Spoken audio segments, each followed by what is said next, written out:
बघा, शिवतीर्थावर वर्षानुवर्ष आणि खास करून गेले काही 10 वर्ष म्हणजे तिथे मोठ्या साहेबांसाठी आम्ही जात असतो. आजोबांचं जेव्हा हे तिथी असते तेव्हा जात असतो 17 नोव्हेंबरला. आणि रोखण्याचं कारण काय?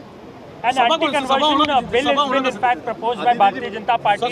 If they come to power, they will bring the anti-conversion law in the state of Maharashtra. How do you see? I think the BJP's last card before losing is Hindu-Muslim or India-Pakistan. If you see what they've done even yesterday is they've blamed numbers of Rohingyas in Bangladesh coming to Mumbai and trying to take over Mumbai's institutions. The joke in this is, for the past 10 years, the BJP has a majority government in the center. The BJP is actually raising questions on the Jawans who guard our borders. The BJP is doubting our Jawans, which is very sad. This is very insulting. As far as And in terms of this bill, what is very important is you see every election, be it the Uniform Civil Code or be it such bills, the BJP tries to create such issues. In every state they're contesting elections to try to win those elections, and later on it goes into the back burner. My straight question to the BJP is, before proposing anything else, tell us why did you take away 5 lakh jobs from the youth of Maharashtra to Gujarat? you think that धर्मांतरण के खिलाफ अगर BJP bill लाने मला वाटतं पक्षांतर बिलचं काय, पक्षांतराबद्दल काय, लक्ष सरण लागलेलं आहे. तुमची सभा होणार का कुठे? 17 तारखेला आमची मुंबई तर होणारच आहे. आता आम्ही पाहतोय उद्धव साहेबांनी जे सांगायचं ते काल सांगितलं. धर्मांतरण बिल मला वाटतं पक्षांतर बिल पण त्याच्यावर पण बोला, त्याच्यावर पण बोला. आणि देश आमचा धर्म है. धर्मांतरण बिल अगर बीजेपी लाने की बात कर रही है तो ये अगर मगर की बातों में नहीं जाना है. आज पहले महाराष्ट्र के जो मुद्दे हैं, महंगाई हो, बेरोजगारी हो, उस पर बात करें ना. बीजेपी कभी चांद की कुछ बात करेगी, कभी मंगल की कुछ बात करेगी. ठीक है, ये सब तो करिए, लेकिन महाराष्ट्र की बात कीजिए, महाराष्ट्र के हित की बात कीजिए. आज किसान जो आत्महत्या कर रहे हैं उनके बारे में बात कीजिए. उनके लिए क्या किया. महिलाओं पे जो बढ़ता अत्याचार है उस पर बात कीजिए. महिलाओं के लिए क्या किया है. अगर आप देखें तो युवा आज बेरोजगार है, हैरान है, त्रस्त है. उनके लिए क्या किया. तो सारे उद्योग लेके गए गुजरात में. इस बात पे बयान दे. और यही बातें हर एक राज्य में होती है.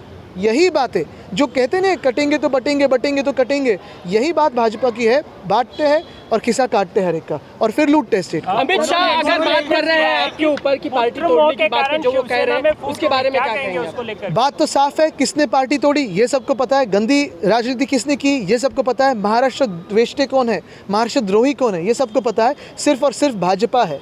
और यही बात मैं कहना चाहता हूँ कि आज मुद्दे की बात करे भाजपा. पिछले 2 सालों में एक अनकॉन्स्टिट्यूशनल सरकार बनाई थी, तो महाराष्ट्र को क्या मिला. अमित सभा होगी, मनसे की सभा होगी. मैंने अभी कितने बार जवाब दिया है. हिंदी में, सर, हिंदी में. अमित शहाने म्हटलेलं आहे की जर राष्ट्रवादीमध्ये सुप्रिया सुळेऐवजी जर जयंत पाटील असते किंवा शिवसेनेमध्ये आदित्य ठाकरेऐवजी जर एकनाथ शिंदेना जर दिलं असतं तर कुठंतरी पक्ष फुटला नसता. झालं बोल. नहीं सर हम ना तुम्हाला कैसा लगा English yes. BJP and the Sarkar is saying what proof do you have? This was a decision taken by the companies when they decided to go there. The proof is this. Firstly, if you see last to last year in the assembly, the illegal CM Eknath Shinde claimed that 4 lakh crores investment worth is coming into Maharashtra from Vedanta Foxconn. Firstly, his numbers were wrong. He doesn't know what he's talking about. 2, he had said on the assembly floor that Maharashtra will get the investment from Vedanta Foxconn. Why did it go away to Gujarat just a day after meeting Devendra Fadnavis? What about Airbus Tata?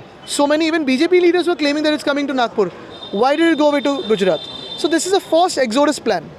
Amit Malviya जो है BJP के tweet करते हैं, वो खासकर Ulema board ने जो महाविकास आघाड़ी को समर्थन दिया है, देखिए क्या वो है, ट्वीट करते हैं वो 2 रुपए वाले ट्विटर को हम ज्यादा भाव नहीं देते. छोड़ दो उनको. As far as India Alliance is concerned, Amit Shah has made an attack. He said that those who fail to implement their policies in Karnataka, Telangana are promising 3,000 rupees per month in Maharashtra. He is the most honorable home minister of this country.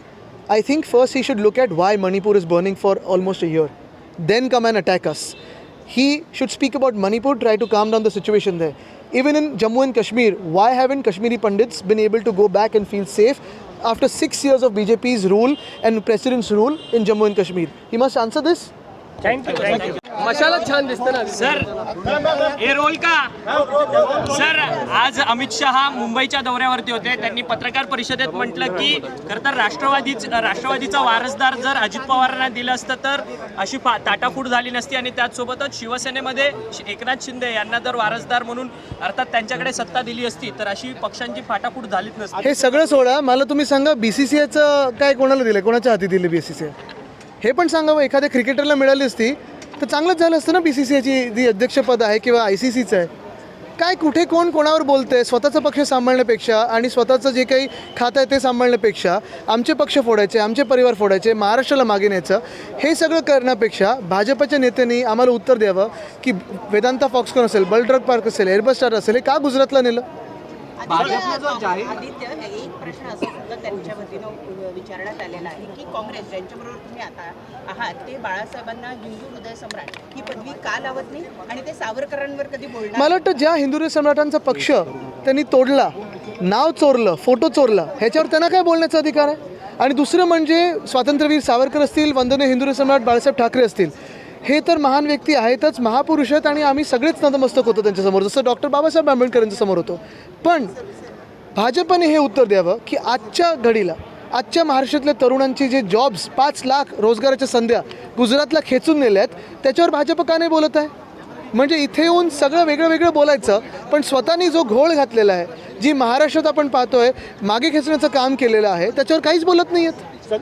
पक्ष फोडले कोणी यांचे? भाजपाने फोडले.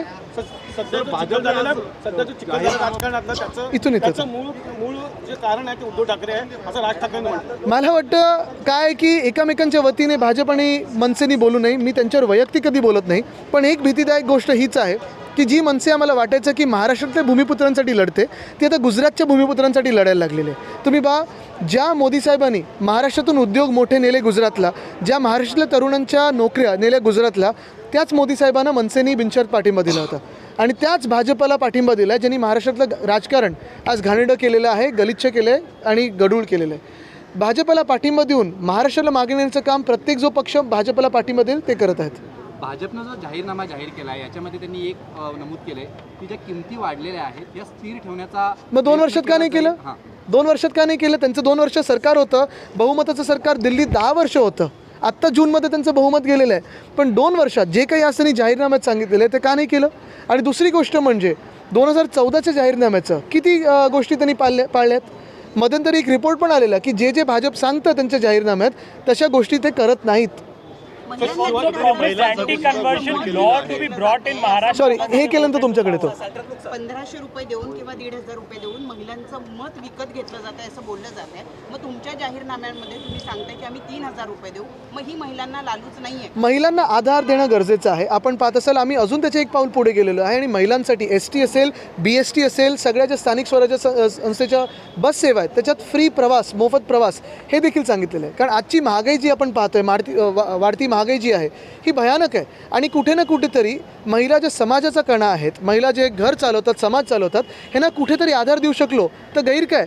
पण जे 1500 रुपयाचं आम्ही बोलत आहोत, भाजपनी 2014ला 15 लाख देणार होते, ते 1500वर आलेले आहेत. आणि दुसरी गोष्ट म्हणजे आज त्यांना बहिणी आठवल्या, पण त्यांना बहिणी ह्यावेळी नाही आठवल्या जेव्हा गौरी लंकेश यांचे मारेकरी घेतलेत त्यांच्या पक्षामध्ये. त्यांना बहीण ह्यावेळी नाही आठवली जेव्हा बिल्किस बानोच्या रेपिस्टला त्यांनी आरती केली होती आणि पक्षात घेतलं होतं. त्यांना बहीण ह्यावेळी नाही आठवली जेव्हा वामन म्हात्रेंनी एका महिला पत्रकारावर विचारलं होतं की तुमचाच रेप झाला का? सर, शरद पवारांनी एका वृत्तपत्राला मुलाखत देताना सांगितलं की निवडणुकीनंतर ज्यांचे सर्वात जास्त आमदार येतील त्या पक्षाला मुख्यमंत्री पद दिलं जाईल, त्या संदर्भात विचार करू. मला वाटतं आम्ही महाराष्ट्र हिताचे मुख्यमंत्री हेच त्या पदावर बसवणार आहेत. भाजप जे गुजरात हिताचा विचार करतं, भाजप हिताचा विचार करतं असं नाही.